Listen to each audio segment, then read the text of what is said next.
私の名前は島村太郎。もう10年以上もこうして旅を続けている。父親を探し出して殺すためだ。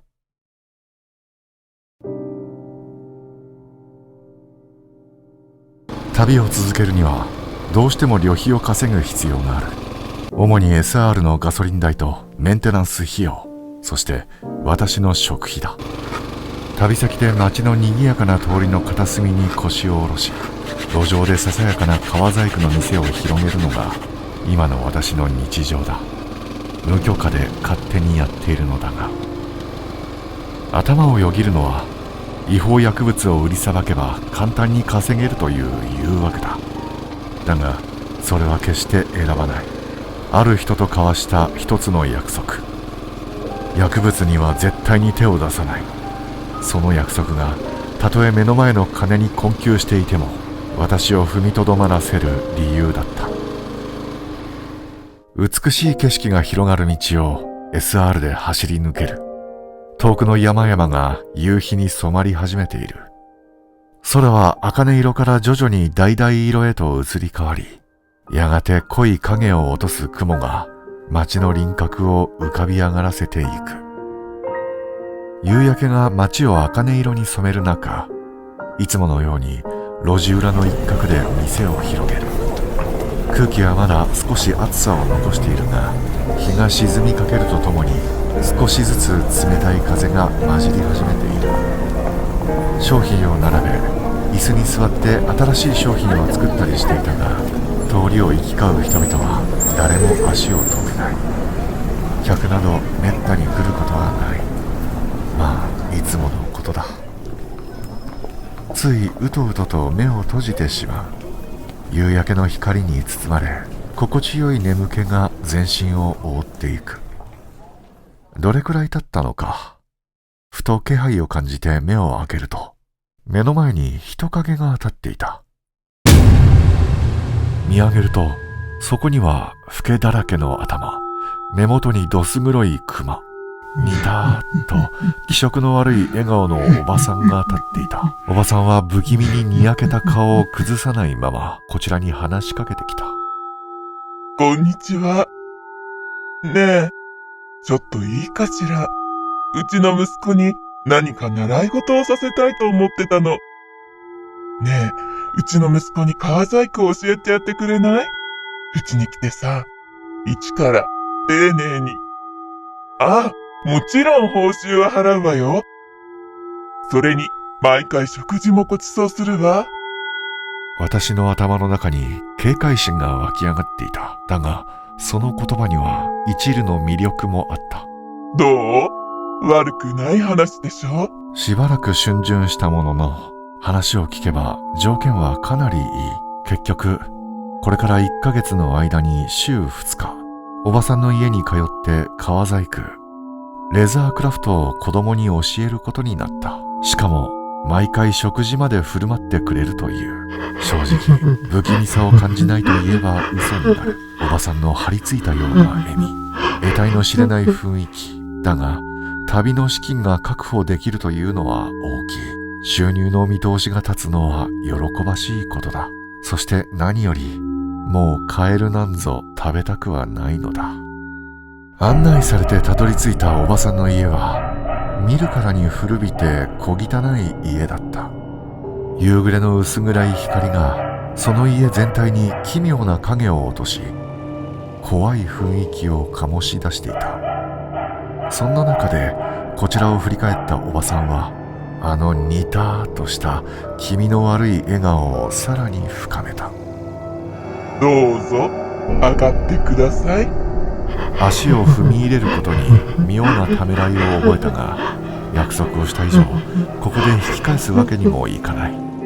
お邪魔しますと言って玄関を上がった。声が震えていたのは自分でもはっきりと分かった。家全体から漂う妙な雰囲気が嫌でも心をざわつかせる。お子さんはどちらにと聞くと、おばさんはニターっと笑いながら、こっちよと薄暗い廊下の奥を指さした。その仕草さえもどこか異様だった。いやいや進んだ先には、まさに子供部屋といった雰囲気の部屋が広がっていた。タンス、古びたブラウン管テレビ、小さなベッドに埃をかぶったぬいぐるみ、ロボットのおもちゃ、どれも時代遅れな感じがして、妙な郷愁と薄気味悪さが同時に襲ってくる。部屋の奥、勉強机に向かって座る小さな人影が見えた。背中を向けてじっと動かないその姿に、どこか奇妙な不自然さを感じた。不安を感じつつぎこちなく挨拶をしながら、勉強机の前に座る人影に近づいた。そして間近に迫ってよく見た瞬間、息が止まった。うちの息子です。そこに座っていたのは人間じゃなかった。それは人形だった。しかも市販のものとは全く違う。どう見ても手作りのようで異様にリアルな子供サイズの人形だった。おばさんのニターッと広がる口元、その異様な笑顔に血の気が一気に引いた。反射的にこれは人形だろうとおばさんに問いかけた自分の言葉が最悪だった。はぁ？何言ってるの？うちの息子よ！ケン君！突如怒り狂ったように声を荒げるおばさん。その表現ぶりに全身が硬直し、恐怖で頭が真っ白になる。殺されるかもしれない。こんなところで死にたくない。なんとかこの場を穏便に済ませて帰るしかない。まるで必死に命乞いをするようにおばさんをなだめた。私は一緒にレザークラフトをしようとケン君に話しかける。私の言葉におばさんの顔が再びニターッとした表情に戻る。それを見て何とも言えない安堵と底知れぬ嫌悪感が湧いた。そして視線を戻すと、ケン君、いや人形は相変わらず無表情で動かない。当たり前だ、人形なのだから。恐怖に怯えながらも私は人形に向かってレザークラフトを教え始めた。手は震え、道具を持つ指先に力が入らない。背中に嫌な汗がじっとりとにじむ。おばさんは私の背後に立ち、じっとその様子を見つめていた。ニタニタと不気味な笑みを浮かべたまま視線が突き刺さるようだ。まるで私の一挙一動を監視しているかのようなその気配に息が詰まりそうになる。この異様な状況にただ教えるふりを続けることしかできない自分が情けなかった。なんだかんだで4時間が過ぎた。レザークラフトの授業を終わりにしようとケン君に今日はこれでおしまいと声をかける。もちろん返事はない。人形なのだから。お疲れ様。ありがとうございました。あの不気味なおばさんがニタニタしながら近寄ってきた。心の中で本当に気持ち悪い笑顔だと思いながら急いで帰る準備を始める。するとタイミングを見計らったようにおばさんが言った。さあ、ご飯を食べていきなさい。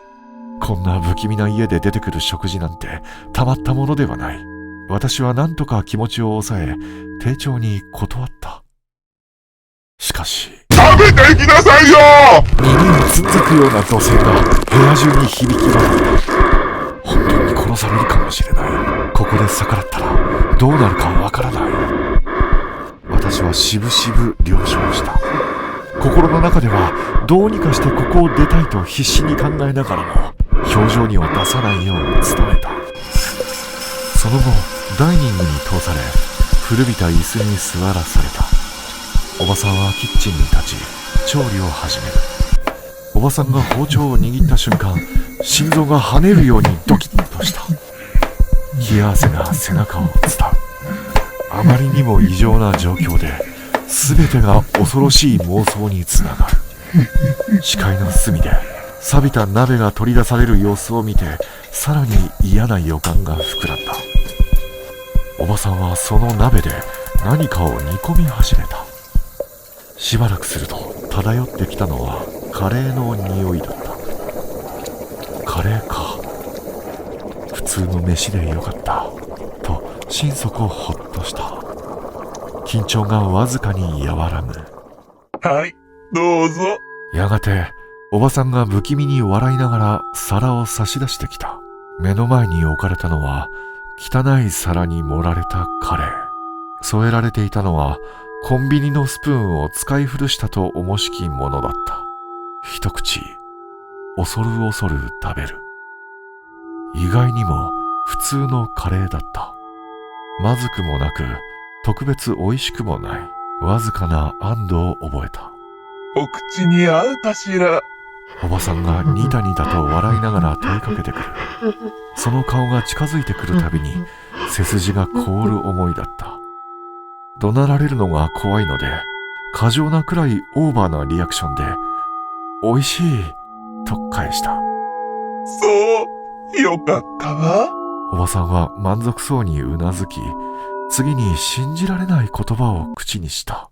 今夜は泊まってきなさい。ケン君も喜ぶわ。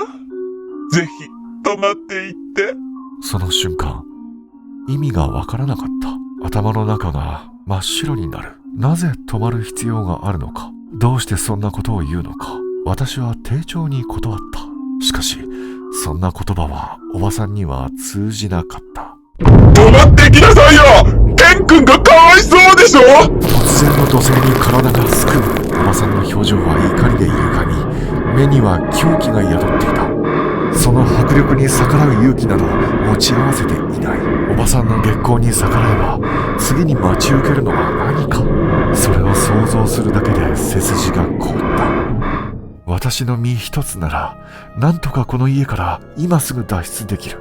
だが外に置いてある SR に荷物を積んで圧縮上支点を出してキックスタートをしている間におばさんに捕まってしまうだろう。止まるふりをしてどこかで隙を見つけて逃げる。それしかない。夜になれば絶対にこの家から抜け出す。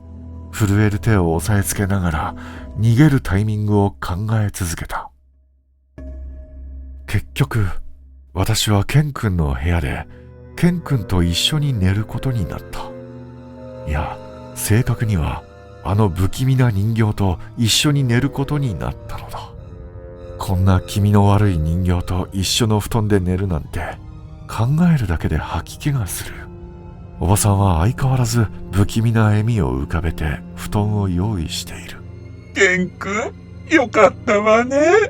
新しいお友達と一緒に寝れて。新しいお友達？冗談じゃない。こんなの冗談にもなっていない。トイレはダイニングの隣だから。あと、2階には行かないでね。そう言って、おばさんは部屋から出て行った。私はケン君の部屋で、おばさんが寝静まるのをじっと待つことにした。携帯電話を持っていないことを非常に悔やんだ。住所もなければ身分証もない私には、携帯電話を契約することができないのだ。携帯があれば、助けを呼べたのに。深夜1時、部屋は静寂に包まれている。私は脱出を決行することにした。革細工の道具が詰まった荷物を手に、ケン君の部屋を後にする。廊下は薄暗く、わずかな月明かりが差し込むだけで、足元すらよく見えない。それでも、忍び足で玄関を目指す。一歩、また一歩。なんとか玄関までたどり着き、緊張に震える手でブーツをつかみ、そっと履く。その瞬間、何をやってるの？見つかった。もう終わりだ。恐る恐る横を向くと、扉の隙間からおばさんの目がこちらをじっと見ていた。ずっとここで監視していたのか。まさか、帰るなんて言わないわよね。玄関はもう無理だ。おばさんが完全に塞いでいる。ケン君の部屋を思い浮かべたが、あそこには人が出られるような大きな窓なんてなかった。混乱した頭で逃げ道を模索しながら、私の足は勝手に動き出していた。気がつけば階段を駆け上がっていた。2階に向かうなんて最悪の選択だと分かっている。それでも体が勝手に動いたのだ。もう何が何だか分からない。目の前に扉が見えた。迷う暇はない。私は勢いよくそれを当て払った。中は真っ暗だ。手探りで壁を触り、電気のスイッチを探す。指先に硬い感触が当たり、スイッチを押し、パッと周りが明るくなると、そこには無数のぬいぐるみや人形が所狭しと並べられていた。床、棚、そして天井近くの隙間までも埋め尽くす異様な光景。思わず後ずさろうとしたその時、耳をつんざくような不気味な声が響き渡った。慌てて声の方に目をやると、それと目が合った瞬間、再び不気味な声が響く。頭が異様に大きく、目玉が飛び出た何かがこちらを見ていた。それは人間なのか。わけがわからない。気持ち悪い。どうしてこんなものがここにいるのか。私は理性が完全に吹き飛んだ。窓を見つけ、飛びつくように開け放つ。何も考えず窓枠を掴んで外に飛び降りる。着地の衝撃に膝が震えたが、振り返るいとまもなく走り出した。